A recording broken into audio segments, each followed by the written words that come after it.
Everybody, Gabe Suarez here. Today I'm going to talk about co-witnessing and red dot, or I should say optics, sight pictures on pistols. We're not really doing red dots anymore. In any case, I taught a class recently the last couple of weeks. A huge class, had 25 people, and it's the first class we've taught, I think, since 2019. Yeah, 2020 we didn't do anything, and 21 we really didn't do anything, and because of the way the world was going. But like I said, we're bringing it back this year. This is our second class so far. Very, very successful. A lot of really good guys. A lot of Suarez International regulars. But I was talking to one of my colleagues who let's just say we walked some of the same streets back in Southern California, and he's running red dot training for law enforcement, and he was telling me that a lot of agencies, their idea of co-witness and what they require their officers to do is in fact to use the red dot in conjunction with the iron sight. So in other words, they require that red dot to be found and the regular iron sight picture to be found before they fire the shots, which is insane. Then there was another individual online that was talking about why you should not, in essence, slave your dot to your sights. Okay, I think there's just a lot of misunderstandings about what it is that we're really doing here. Okay, so I asked my student body, okay, because one of the things that I train my guys to do is to speak and write with a degree of eloquence. I think it's just as important as being able to shoot and fight. And I asked them, I said, okay, guys, let's come up with a good definition. What does co-witnessing mean to you in regards to the handgun? And I got to say, the best answer was from one of the members at Warrior Talk, LVMD. Rick, good job, by the way. He said, to wit, if you align the iron sights, then the dot must be sitting on the front sight. Okay, that means that the dot and the iron sights are zeroed for the exact same distance. All right, if you have your red dot 0 to 10 yards and you have your iron sight 0 to 10 yards and you're looking through the sights, they're both going to be pointing in the same place. Okay, the only way that wouldn't happen is if you have the irons sighted at a certain distance, or zeroed rather, and you have the dot zeroed at a different distance, which is stupid. Why would you do that? That makes absolutely no sense. All right, continuing.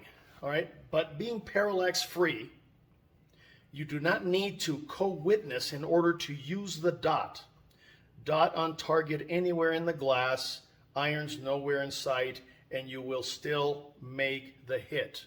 Okay, that's perfect. Okay, now we do a drill in our optics pistol class where we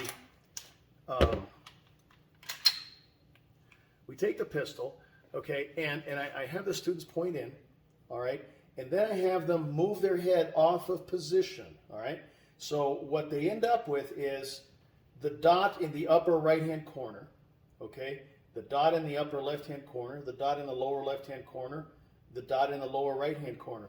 But I have them keep the dot centered on the exact same spot on the target, okay? And what is the result? The result is they fire a nice tight group regardless of where the dot appears in the optic itself, okay? Now, are they looking for the iron sights? Absolutely not. They're ignoring the sights. Now, to us, we've been doing this for over, 12 years now. And it's like all of a sudden, you've been teaching combat handgun forever, and somebody starts asking if, revolvers versus semi-automatics. You're like, what are you, didn't we address that like 20 years ago? Okay. But the problem is that there's a lot of people that are just coming new to this study, and they just don't understand. And so we don't want to be, we don't want to look down on them. We want to educate them. And so that's the spirit that we're doing here. We're trying to educate our viewers and our students so that they don't misunderstand, especially when they come across maybe misunderstood information. Okay, so think of it in these terms. All right, you can have this finger out here, you can have this finger here, and you can have your target downrange. Now, you can visually focus on any point here that you want. All right, it's the same exact thing that you used to do when you were using just iron sights. Okay, you can't focus on the front sight and the rear sight at the same time. It's impossible. You can't focus on the target and the sights at the same time. That's also impossible because they're on 3 different focal planes. And so what we used to teach, back in the Jurassic period, was to focus visually on the front sight, specifically the very top edge, because if you kept the front sight in relative alignment with the rear and with the target, you would have a very, very good sound degree of accuracy downrange. Okay, now with the advent of these, we don't have to do that. Okay, because as LV noted in his statement, they are parallax free. That means that wherever that dot appears on the target, you're going to hit that very spot. Okay, now you don't need to use the rear sight or the front sight in order to do that. You can use just the optic. Okay, now there's another drill that we do in class where I have the students visually focus on the target, and they fire groups ranging, from 3, 5, 7, 15, even 25 yards. I think we took it to 50 yards with this group because this was an exemplary group. And so we have them focus on the target and just notice whatever else you're going to notice. All right, because the dot and the target are on the same focal plane. They have fantastic accuracy. It feels very natural to focus on the target. Then I have them shut off the dot and I have them use the sights. I have them turn the dot back on and I have them use the dot and just kind of notice what's going on there. And finally, we have them visually focus on the dot itself as if it was a front sight. Okay, so the sighting systems don't change, but how your eyes utilize them, they can, and there are advantages to each. By and large, the students believe, and I agree with them, that visually focusing on the target and noticing where that dot is, and sort of, aligning that dot on the target, but not focusing on the dot, seems to be the most natural and the fastest. And we encourage that for the majority of the shooting. However, what they noted, and what I agree with as well, is that if you need a high degree of accuracy, surgical accuracy, what we used to call hostage rescue accuracy, where you're talking about shooting eyeballs instead of shooting faces, visually focusing on the dot as if it was a front sight allowed them a greater degree of accuracy than they had otherwise. And especially for targets that are very distant. And we shot out to 100 yards, okay? People think, oh my God, 100 yards with a pistol. Well, we didn't. It wasn't a big deal. Everybody hit, okay? From varying positions, standing all the way down to prone. It's not a big deal with these particular weapons that we're using today, okay? So co-witness means that the iron sights are zeroed at the same exact point in distance that the dot, I was going to say red dot, but that the dot is zeroed for. Same exact distance, all right? We'll talk about the zero distance that I prefer perhaps in another video.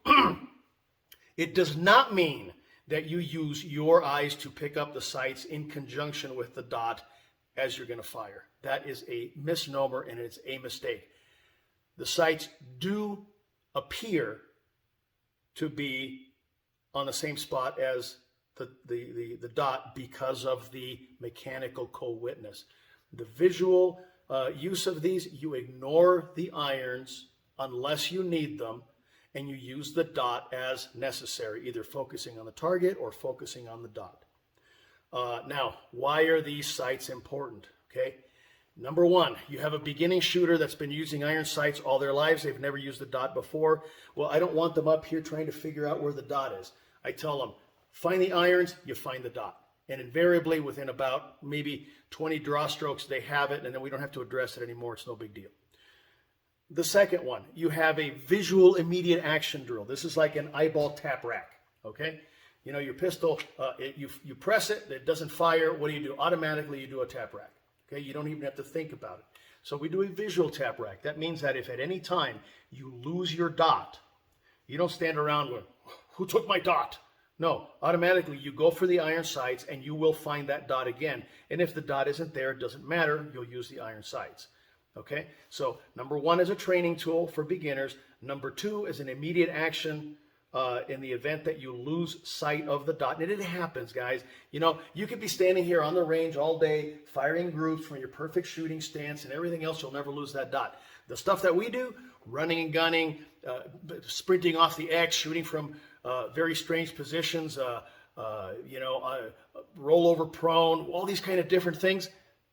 Your eye and your pistol are not going to be in the same situation as if you were standing on the range, you know, just shooting groups. Okay, so if you lose the dot, go for the irons and you will regain the dot. The final thing is, in the event that you need to remove the optic, okay, much less so now with the advent of the Holosuns, but some of the other optics that needed to be removed in order to have the battery exchanged or for repair or whatever. On a properly cut slide, you could take that dot off and put it back on or put a different one on, and as long as that dot was put into the co-witness situation, coincidence to the front sight, you would hit the same exact target. In point of fact, that's exactly what I did with this pistol. This pistol is the one I shot in class. The week before I got a Holosun, I removed the Trijicon RMR that I had on there. I put this guy on there, tightened it down, Loctited the whole 9 yards. The first time I fired it was the group that I fired in class, okay? And it was a nice tight group. I didn't have to change the zero at all, all right? So, that's the third advantage of having sights that are co-witnessed, okay? That's it, guys. It really is very simple, and I'm kind of sorry that people are trying to overcomplicate it. You know, there's guys on the internet that they want to talk like they're college professors, and you know they take 100 words to say, you know, what could be said in 10. So anyway, at the risk of falling into that gap, I'm hitting on 12 minutes here. Thank you very much. Come and train with me. We're doing amazing things with handguns, and let's be a part of it.